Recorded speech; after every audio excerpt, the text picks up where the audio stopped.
Namaste. Welcome to this next edition of Business Success, where we connect the dots from our past, what we had learned from school, colleges, universities, or even the ancient text. Today, I want to take you through a very interesting topic that almost all of us would instantly recall: the laws of motion by Isaac Newton.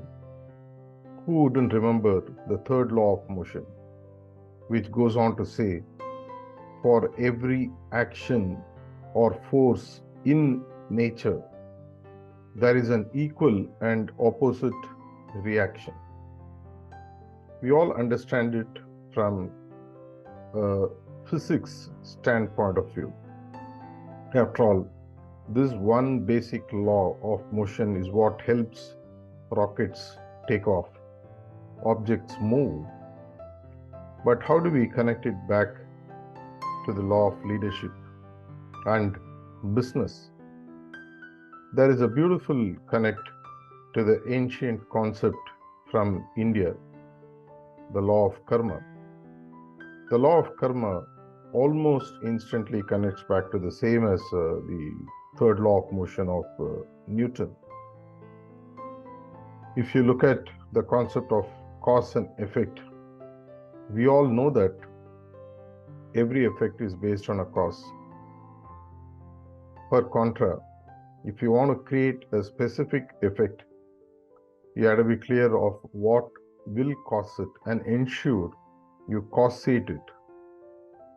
We all always worry about what has happened instead of going back to the simple law of motion.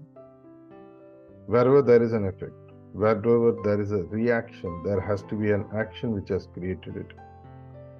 After all, that's what differentiates a human from other species also, right? Our ability to discriminate, comprehend what is right, what is wrong. If this is the result we need, this is what we need to cause.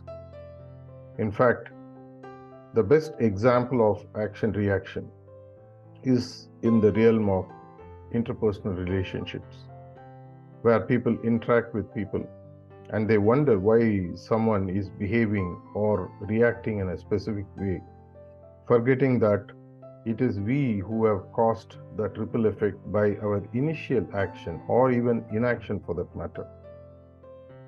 Even if you're looking at achieving a goal or setting a vision or making a decision, deciding between two choices which leads to a decision and then to a goal, so on and so forth, it is your ability to look at what is it that you would like to create as an effect and what would be the ideal cause which will get you that effect.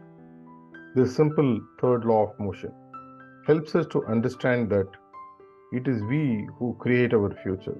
It is we who create the business destiny. It is we who ensure that the results that we want to achieve is causated by us. In decision making, we call it as the action consequence model.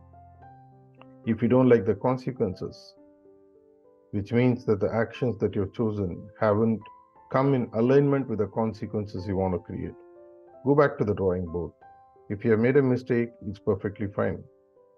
Even in interpersonal relationship, which is all more about emotions than logic, people react and respond based on what we would like to causate.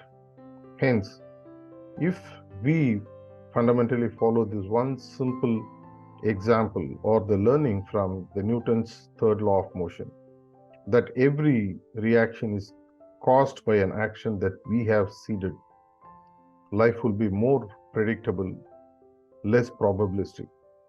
Here is wishing you more business success till we meet again. Thank you.